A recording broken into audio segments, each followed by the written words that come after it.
Então, convidar aqui o doutor Herbert Santos, ele é médico, hematologista, vai dar uma aula show aqui para vocês sobre leucemia. Explorem que vocês estão na frente dentre os melhores do Brasil, quiçá do mundo. Tá? Bom dia.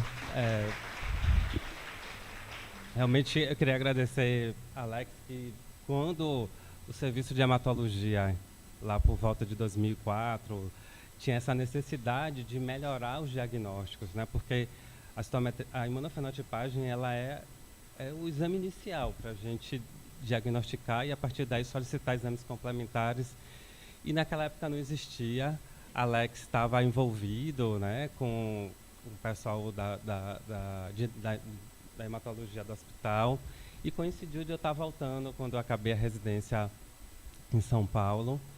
Começamos utilizando o Calibo do DST AIDS, e depois Roberto, né, sempre atento às necessidades da comunidade, esse anseio do pessoal da hematologia, construiu o anexo 3 e ali a gente foi se desenvolvendo. O conhecimento ele é contínuo, né? É muito diferente, né, Alex?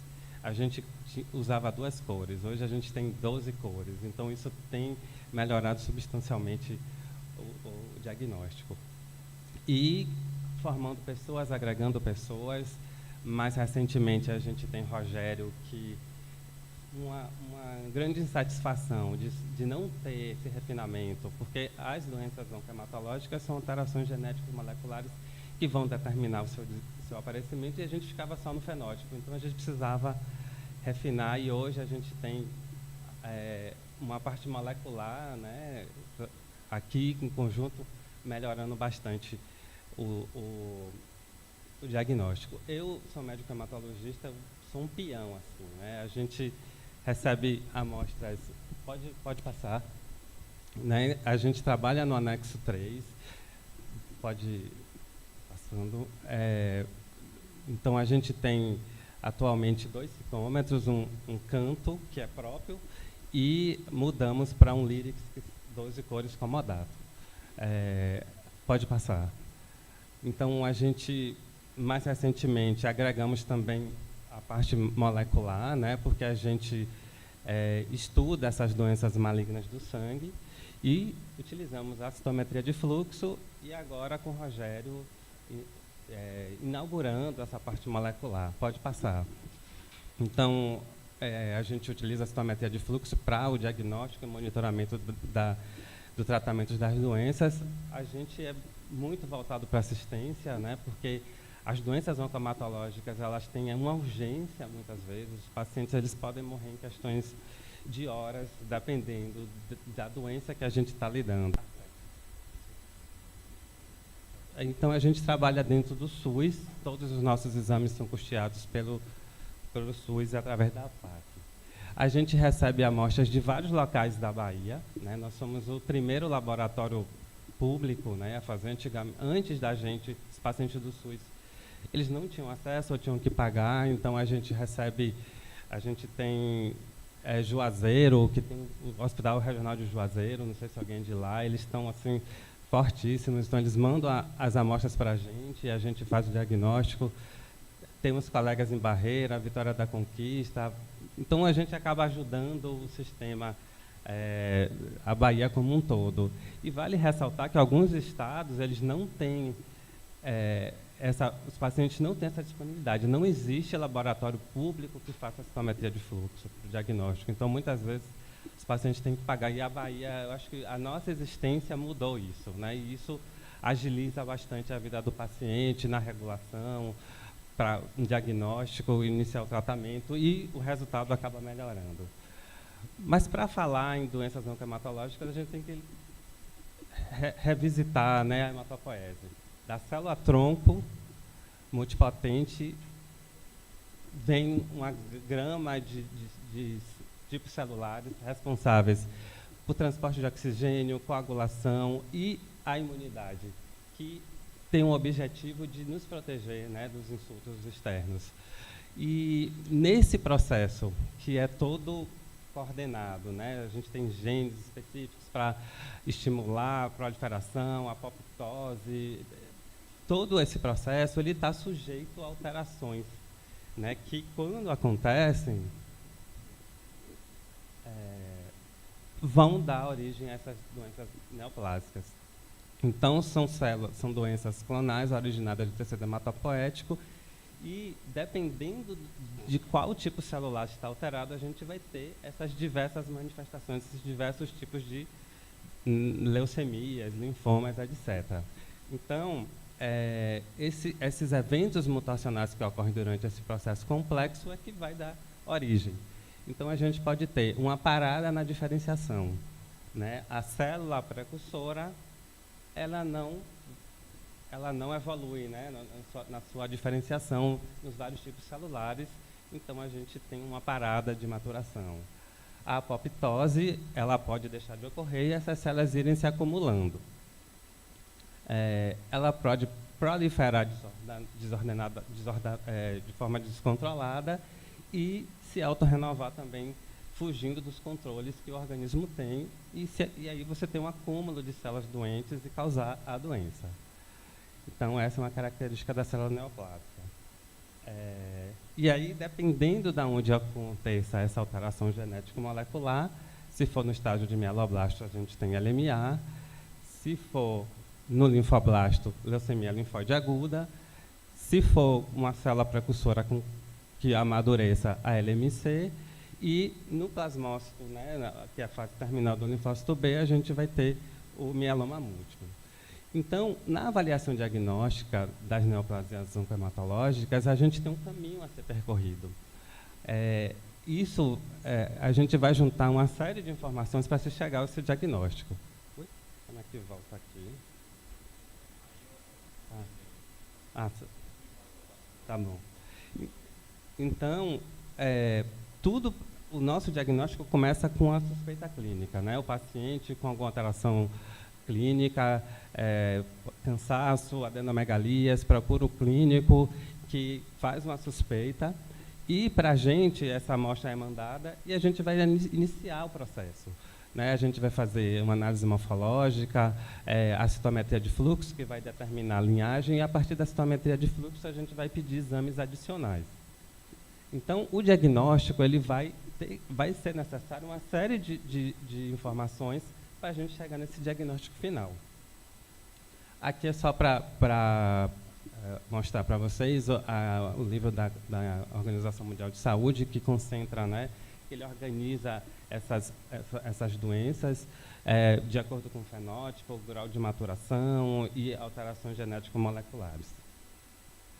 Então, é uma jornada ao diagnóstico e a gente que está no dia a dia é bem legal, assim, porque é desafio. A gente vai juntando todas essas informações e para chegar nesse diagnóstico e dar um retorno para o médico, para o paciente, e isso vai desencadear uma série depois de ações para tratar esse paciente.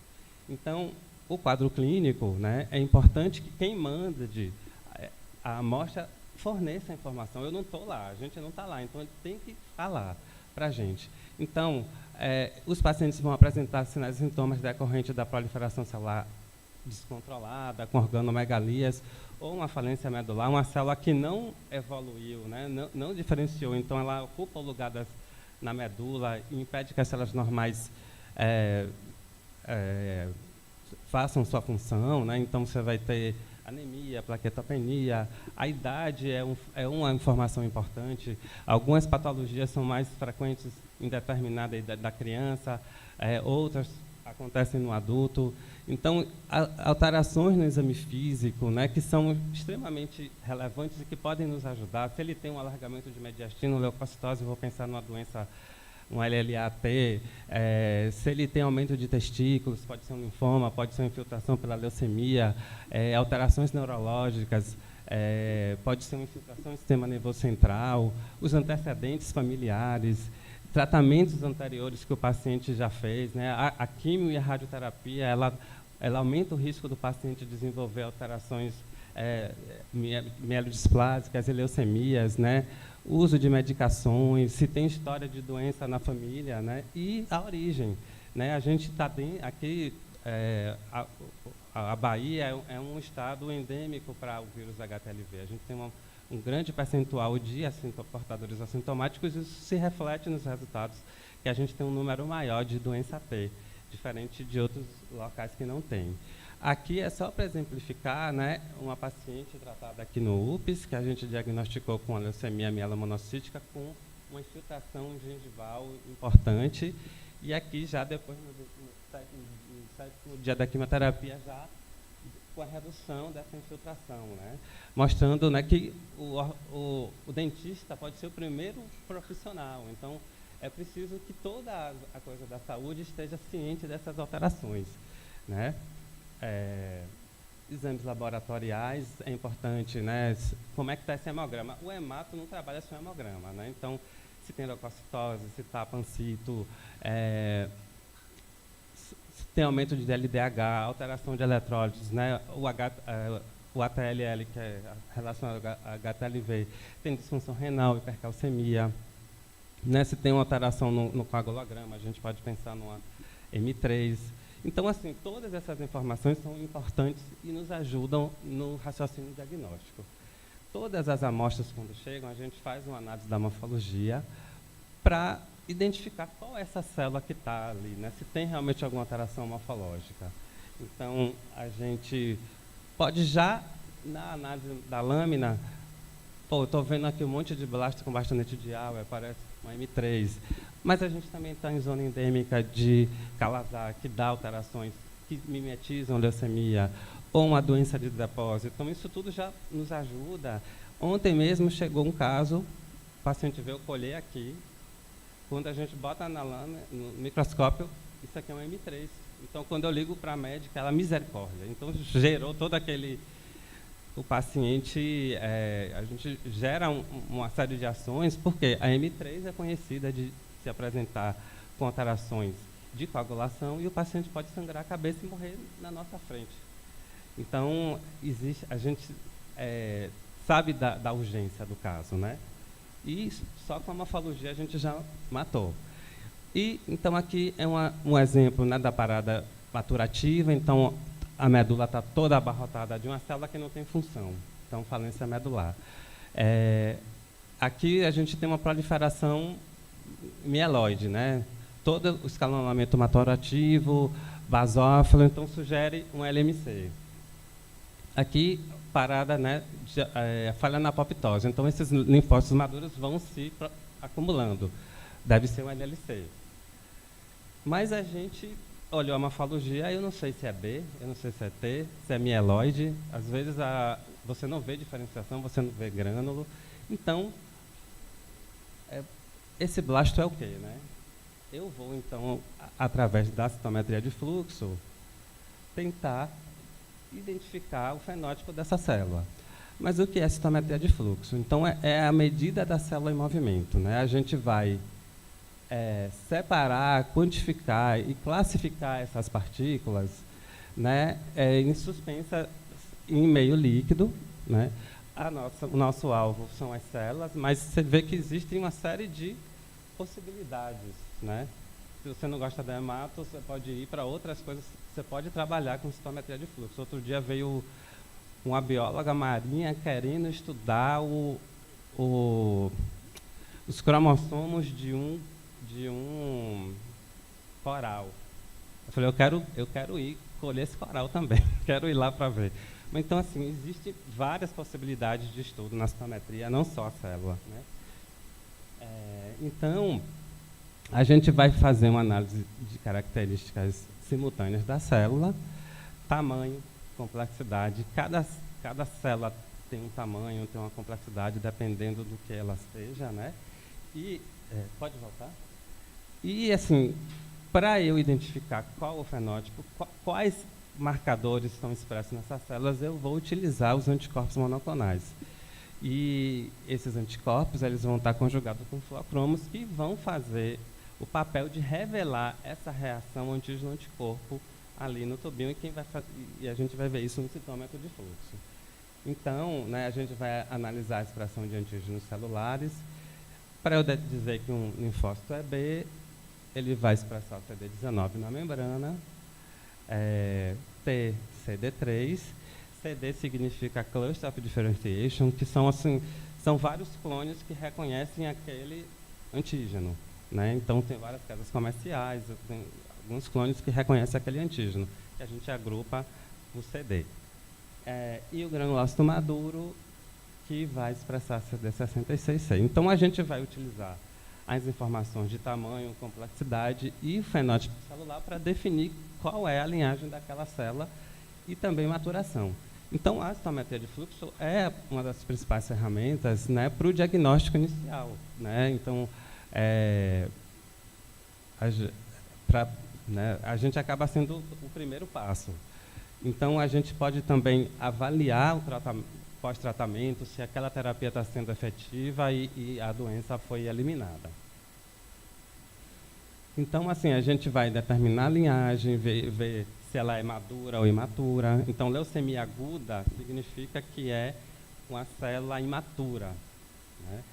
Leucemia crônica, ela já é amadurecida, então é um granulócito, é um linfócito maduro. É isso que, daí que vem, é do estágio maturativo da célula envolvida. A gente vai ver, né, se é B, se é T, se é mieloide, e ver uma série de alterações que vai nos ajudar a diferenciar o normal do anormal. Porque a gente tem alterações reativas que muitas vezes mimetizam um câncer.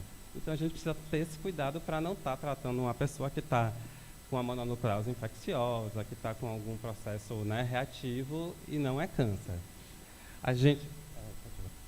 A gente também vai avaliar alvos terapêuticos. Né?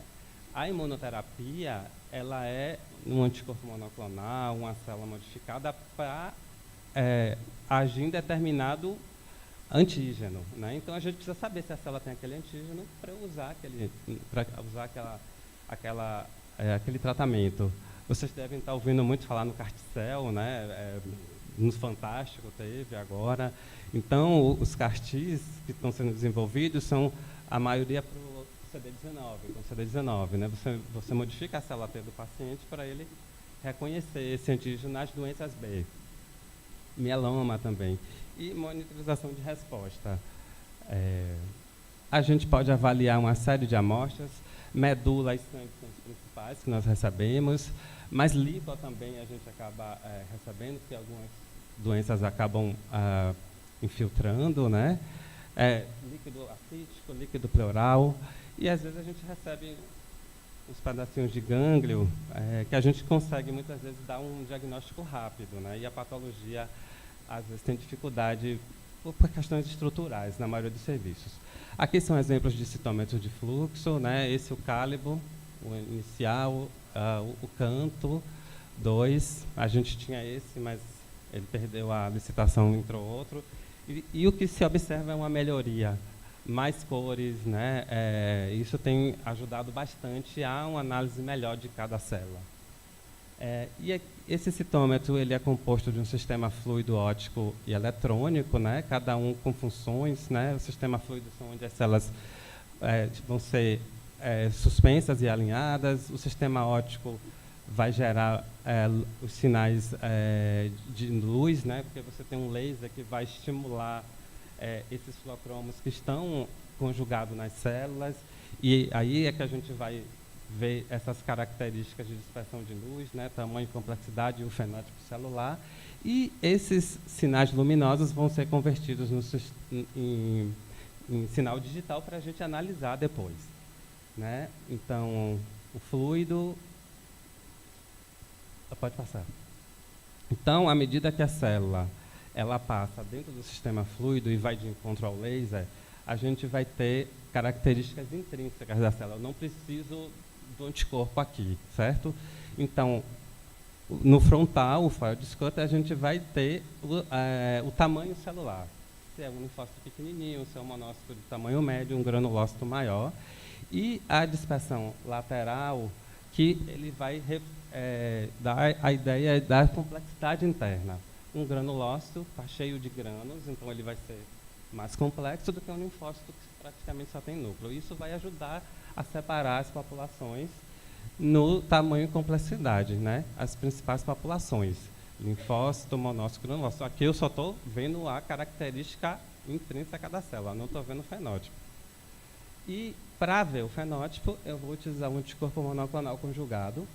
A gente tem uma série de reagentes, né, que a gente vai solicitar baseado no que a gente quer estudar. Então, a gente vai colocar a nossa amostra, vai incubar com os anticorpos. Então, esses anticorpos são específicos para antígenos que a gente quer estudar e está conjugado. Incubamos no escuro, porque o fluocromo ele capta a luz, comprimento de onda, e emite. Então, se você deixar ele na luz, ele pode perder a fluorescência. A gente lisa as células, as hemácias, né? A gente tem muita hemácia, a gente quer estudar só o leucócito, não do princípio. E vamos passar, então, depois no citômetro de fluxo. Aqui são os tubinhos, né? Os painéis são essas combinações desses vários anticorpos que a gente vai utilizar, dependendo do que o meu objetivo, né? Aqui, no caso, é um painel de leucemia aguda. Então, a gente utiliza essa combinação para definir a maturidade e a linhagem.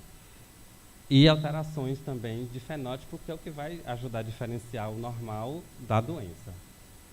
Esse aqui é o nosso organograma, né? A amostra chega, a gente olha a morfologia, vê a clínica, olhei, blasta com Auer. Eu já faço o painel para LMA. Se é linfóide, eu não tenho como saber pela morfologia se é B ou T. Então, eu faço uma triagem com o ALOT, que é o tubo de orientação para a leucemia aguda.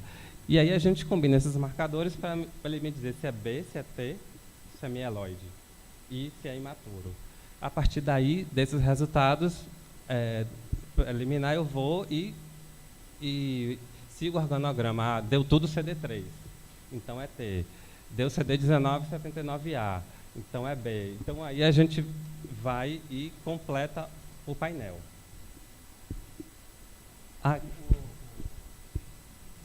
Tem um videozinho.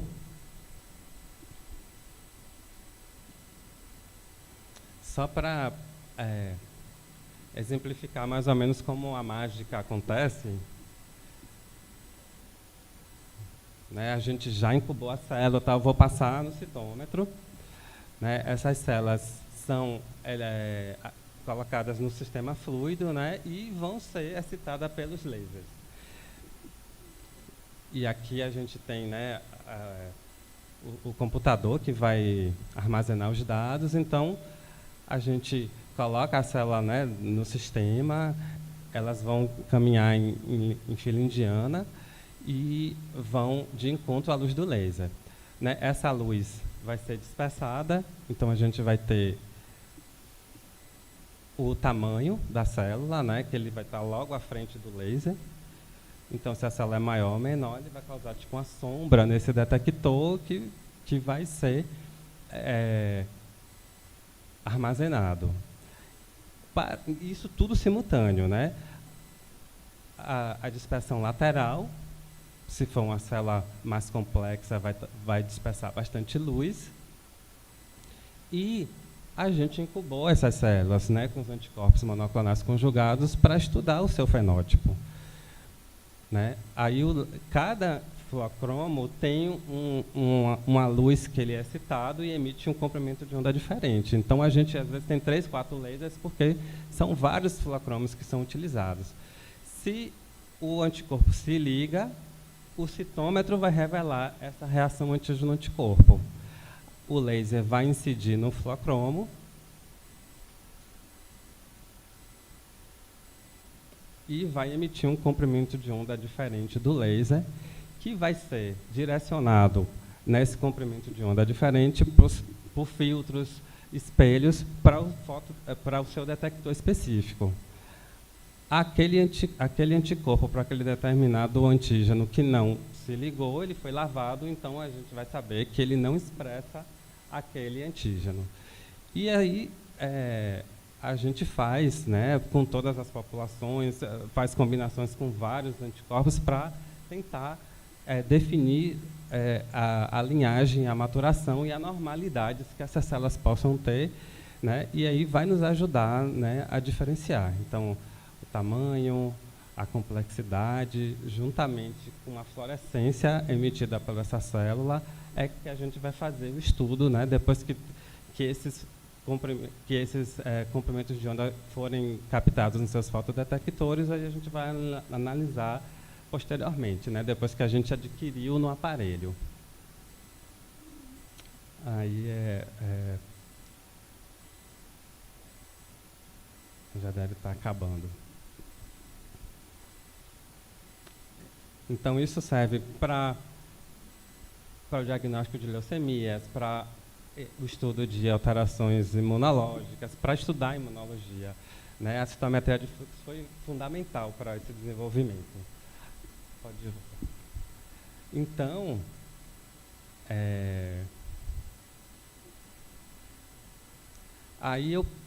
aqui a gente lembra do tamanho e complexidade. Eu faço uma região de análise no linfócito e vejo, né, que eu tenho um linfócito CD3, T, CD3 positivo, com CD4. Aqui a gente tem um auxiliar. Aqui devem estar, né, os NKs e os B. E aí a gente vai, a partir do conhecimento do que cada população expressa, a gente vai fazendo análise. Pode passar. Aqui são alguns dos principais marcadores que a gente usa, né? A célula imatura tem CD34, os maduros perdem isso, então não vão expressar. Então a gente vai utilizando, né, o conhecimento do que cada linhagem e célula expressa para denominar, né? Muitas vezes, né, o linfócito, o eritroblasto, o basófilo, eles caem ali juntinhos no linfócito, né? Naquela de tamanho e complexidade baixa. Então, é através desses marcadores que a gente vai diferenciar o que é cada uma. E cada um desses marcadores, eles são determinados por genes, né? Então, se a gente tem uma translocação, tem uma mutação, isso vai se refletir na expressão desses marcadores. Pode passar. Aqui só é fundamental que a gente conheça os padrões normais da medula óssea, né? A célula precursora, ela vai se diferenciar naquelas várias linhagens. Isso é muito controlado. Óbvio, se eu tenho uma infecção bacteriana, eu vou ter um aumento para a linhagem granulocítica. Se a pessoa tem uma hemorragia, eu vou aumentar a produção de eritroblasto. Isso em processos reativos, é normal. E agora, quando a gente está diante, né, de uma possível doença, então a gente, conhecendo isso aqui, eu posso identificar qual é a doença que está envolvida. Aqui a gente tem os padrões de maturação, né, da linhagem eritroide, granulocítica e monócito. Então, se a gente encontra alterações nisso, isso pode me indicar a doença. Pode passar. Aqui só para exemplificar como a maturação B acontece, né? Ela vem da célula imatura, vai ganhando e perdendo antígenos até se formar na célula B madura, que depois que é exposto ao antígeno, vão ter clones lá que, se você for exposto de novo àquele antígeno que ela foi, né, exposta, vai se transformar no plasmócito que vai produzir anticorpo. Então, assim que o normal funciona. E aí, dentro desses processos, podem acontecer alterações, e aí a gente tem aquelas diversas doenças. Pode passar. Aqui, só para exemplificar, né, só para mostrar que tem critérios para caracterizar uma doença como B, você tem que expressar CD19, na T, CD3 citoplasmático ou de membrana, e mieloide, peroxidase, marcadores monocíticos. Então, a gente usa essas definições, né, para classificar as doenças. Aqui, né, então, só as aplicações em hematologia, no diagnóstico das leucemias. Então, a gente vai identificar, né, as leucemias de área ambígua, quando tem expressão de antígenos de duas linhagens. A gente pode sugerir alterações genéticas pelo fenótipo que ela expressa. A doença residual, que faz parte dos protocolos de tratamento. Então, tem um LLAB, eu dou a quimioterapia, essa amostra vem para a gente para ver se a doença sumiu, porque se persistir, é preciso que se mude ou intensifique o tratamento. No transplante de células hematopoéticas, autólogo halogênico, né, a gente que quantifica o CD34, nos mielomas, displasias plamacitárias, HPN, então a gente, mielodisplasia, a gente tem uma série de identificação de alvos terapêuticos, como eu tinha falado antes.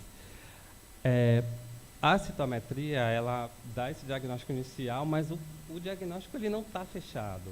Para estratificar o risco desse paciente, a gente precisa de ver se está associado com alterações genéticas específicas e moleculares. Porque isso, muitas vezes, um diagnóstico depende disso. Um LMC, a gente precisa demonstrar a translocação 922. A gente tem outras alterações de doenças mieloproliferativas que podem mimetizar a LMC e não ser. E lembrando que para a LMC a gente tem inibidores específicos orais que mudaram realmente a história natural, né? A LMC era caracterizada por fases evolutivas, crônica, acelerada e blástica.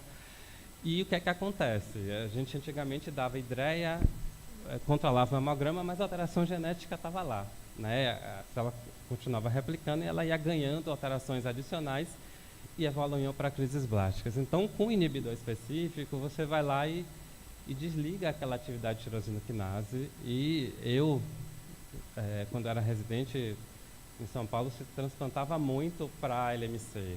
Eu vi muita gente morrer das complicações. E hoje a gente quase não transplanta. Então, como conhecimento médico, a construção de uma molécula específica para aquela alteração mudou realmente a história da doença.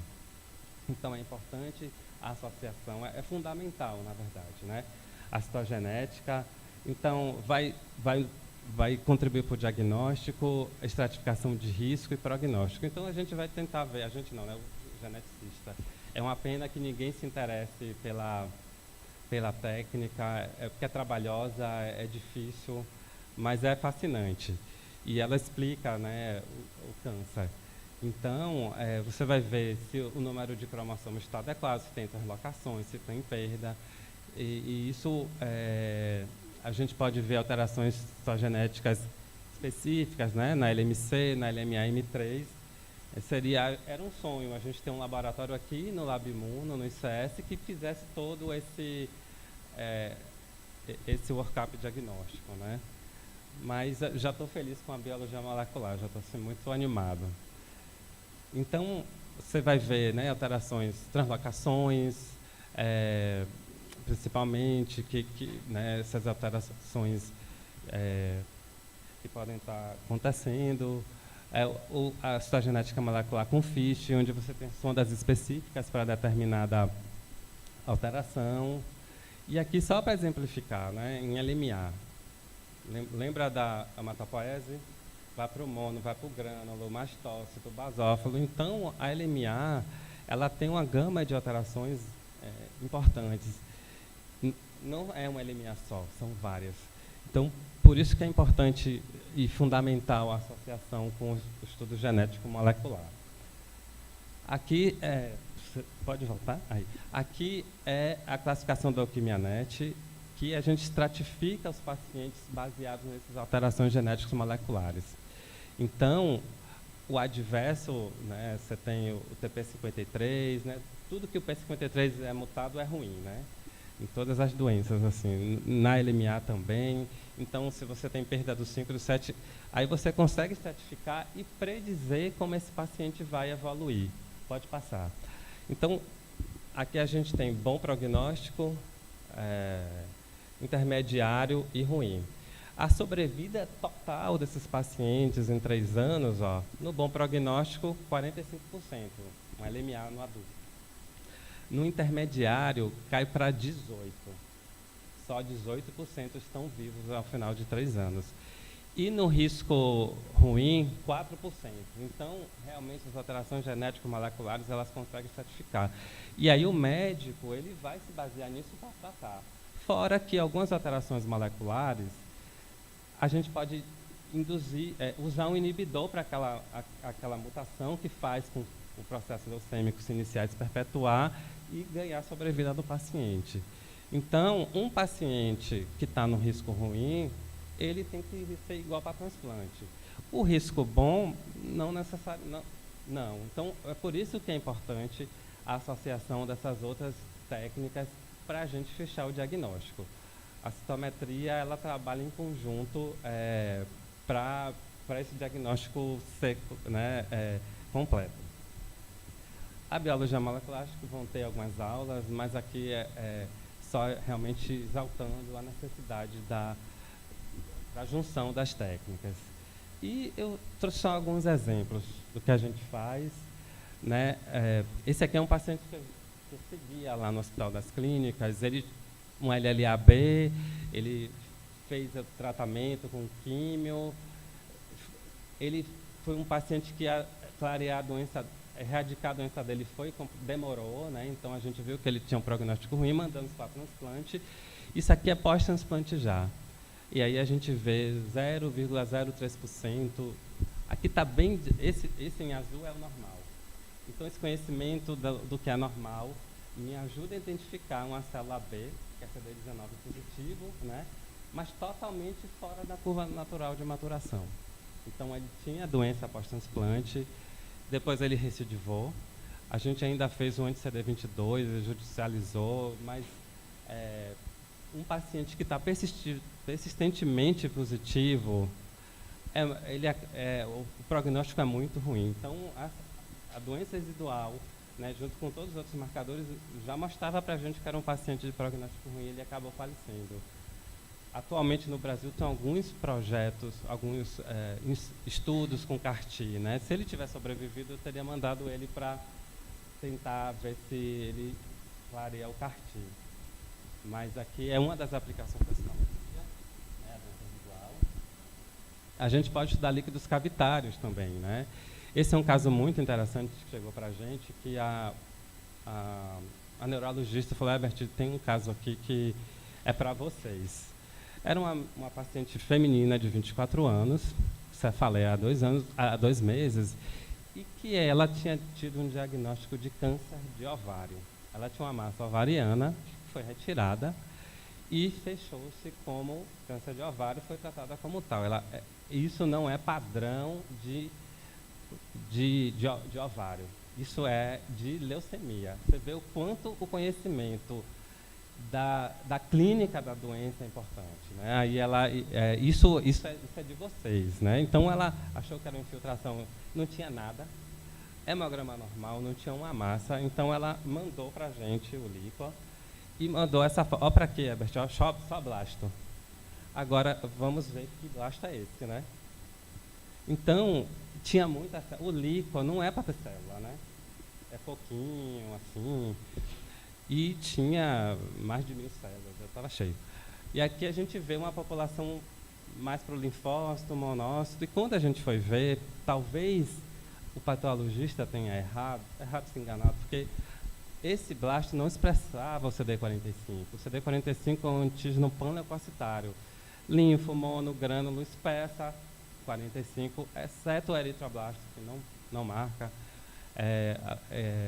Então, os tumores não hematológicos são CD45 negativo. Então, ele deve ter CD45 negativo.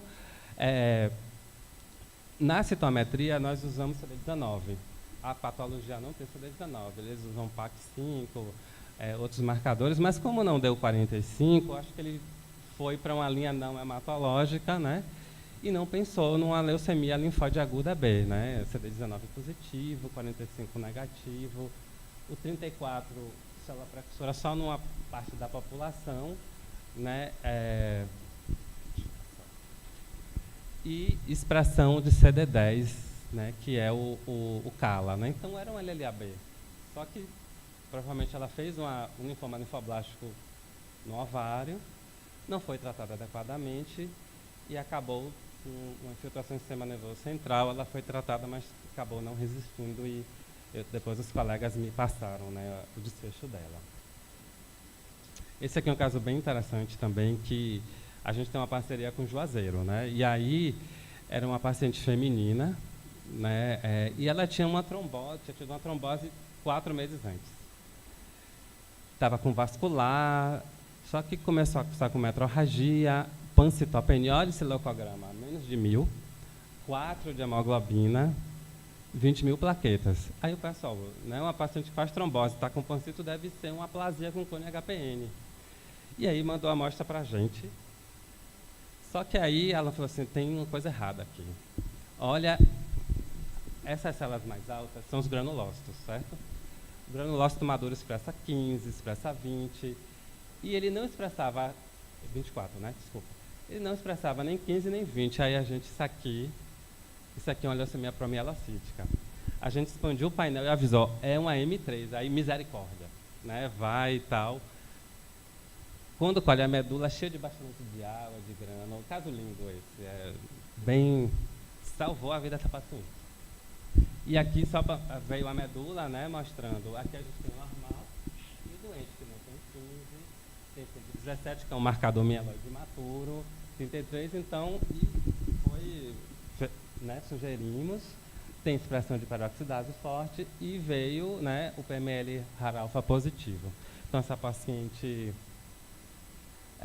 aqui, né, a M3 é uma leucemia que é mais comum na população latina, então a gente vê muito aqui no Brasil, no nosso meio. A translocação 15-17 é o que ela acaba causando uma parada maturativa em promielócito, e esse promielócito está cheio de grânulos que têm atividades anticoagulantes e coagulantes também. No caso dela, para a sorte dela, ela só trombosou, ela não sangrou, né? E aí o ATRA, ele faz com que a célula amadureça. Porque os chineses foram os primeiros, porque era uma leucemia associada a altas taxas de mortalidade, e os chineses, eu matando a célula, eu tenho mais complicações se eu amadurecer, né? Eu posso amadurecer, eu tiro ela da coagulopatia, e realmente foi o que mudou. Era a que mais morria e hoje é a que a gente mais salva. Então, essa paciente tratou, tá ótima. Eu tinha um videozinho dela malhando, ela faz crossfit. Eu não faço isso. E luta boxe. Então, você vê que realmente, como é importante esse diagnóstico precoce, a gente resgata o paciente. Ela tá ótima. Então, ela fez quimioterapia com ATRA, que é o ácido transaetinoico, que vai amadurecer, e a quimioterapia baseada em antracíclico para erradicar o clone. O ATRA sozinho, ele não erradica o clone, ele só amadurece. E alvos terapêuticos, né? A gente tem uma série de anticorpos monoclonais que estão sendo cada vez mais melhorados para melhorar a resposta imune no ataque à doença, né? O CD19, a gente tem blinatumomab, que é um bispecífico, o Carticel, que é algo, né, que vocês estão aí vendo bastante, o CD20, o rituximab, CD22 e o natuzumab, isso aqui só nas células nas doenças B. Mas também tem o CD33 nas LMAs, que é o gintuzumab, e o brentuximab nas neoplasias que expressam CD30, como os linfomas e a doença de Hodgkin. Mas, às vezes, a gente recebe uns casos que não é leucemia, né? E aí, esse aqui é um caso bem interessante, que veio lá da pediatria do UPS, e era um menino de 12 anos que ele tinha úlceras enormes. No prontuário, 3 anos antes, ele teve uma internação por um quadro semelhante, e ele teve uma lesão cutânea que desencadeou todo ele arranhou esse membro inferior direito, e aí foram se seguindo de múltiplas lesões. Esse era o aspecto das lesões. Eram super extensas, né? Esse paciente estava na UTI, e no laboratório, isso aqui era a biópsia de pele, que sugeria um pioderma gangrenoso, e ele veio para a gente com essa suspeita de pioderma gangrenoso, um leucograma de 73 mil, é alto, né? Quando tinha uma anemia, mas podia ser uma anemia de doença crônica, e eles queriam afastar uma leucemia. A gente faz isso, né? Diagnosticar ou afastar. Não sei se dá para ver, mas é tudo granulócito, né? Tudo granulócito madurinho. Então, poxa, é tudo granulócito, mas assim, a gente aqui está para fenotipar, né? Vamos dizer que só tem granulócito maduro através do painel da gente. Aí, Ó, você vê que realmente há um predomínio de granulócito. O que chama a atenção, aí Lorene falou, Herbert, não tem use bem nada. Tá vendo aqui? Tem uma molécula de adesão. E é um granulócito maduro. O granulócito maduro é para expressar. Você vê que o conhecimento normal da população... E a gente tem a primeira lei do Bahia Flow, que nós criamos, que toda vez que tivesse uma criança com um padrão de ausência de marcador, vamos procurar uma imunodeficiência. Você vê que há 92% de granulócito maduro. Com essa alteração, vamos procurar. Aí, assim, aqui é só para confirmar realmente, né, que era uma célula madura, sem o 11B. Ela expressava 15, 11C, então a alteração era realmente a ausência do 11B, que é uma molécula de adesão. E aí, o que a gente encontrou é que esse paciente ele tem uma deficiência de adesão leucocitária. Porque para o neutrófilo sair do vaso e ir para o coisa, tem uma série de mecanismos, marcadores, né? Ele precisa se aderir ao tecido para comer a bactéria, para fazer... E ele, como ele não tinha essa molécula de adesão, ele não se aderia. Então, infecção crônica da ferida, não remodelava o tecido, a inflamação, né, que é preciso ter. Então, a gente sugeriu realmente que pudesse ser isso. Ele fez um teste genético que confirmou, né, a mutação no gene ITGB2. E aí a gente explicou todo o quadro clínico do paciente, né? Fantástico, assim, né? Ele veio para uma coisa, então, quando a gente analisa o caso, a gente não fica, não é imaturo, a gente tenta analisar tudo, que a gente já descobriu uma outra imunodeficiência, que era deficiência de MHC classe 2, veio também para investigar a leucemia, e ele não expressava ADR em nenhuma das células, e constitucionalmente. E depois, quando foi ver a história clínica, pais consanguíneos, um primo que tinha morrido com a doença. Então, a gente acaba, às vezes, pegando alguns casos interessantes de imunodeficiência também. Então, esse foi o diagnóstico do paciente confirmado pela... Certo, já está acabando. Então, o que eu queria dizer a citometria de fluxo ela assim, tem um papel fundamental no diagnóstico das leucemias, mas ele não está sozinho, né? Ela não está solitária, ela está associada a uma série das informações clínicas, achados morfológicos e a conjunção com a citogenética e a biologia molecular. A gente tem que falar das pessoas que fazem a mágica acontecer. Então, eu sou médico, sou contratado FAPEX, a gente tem Alan, Jesse, Lorene, que são biomédicos, Mariane biomédica, e a gente tem um apêndice molecular agora que está bastante interessante, o Rafael está muito animado, que tem melhorado bastante e a gente está tendo várias ideias. Aqui a galera, ainda na época Covid, a gente vai ter que tirar, tem a máscara. Era isso que eu tinha para falar. Obrigado.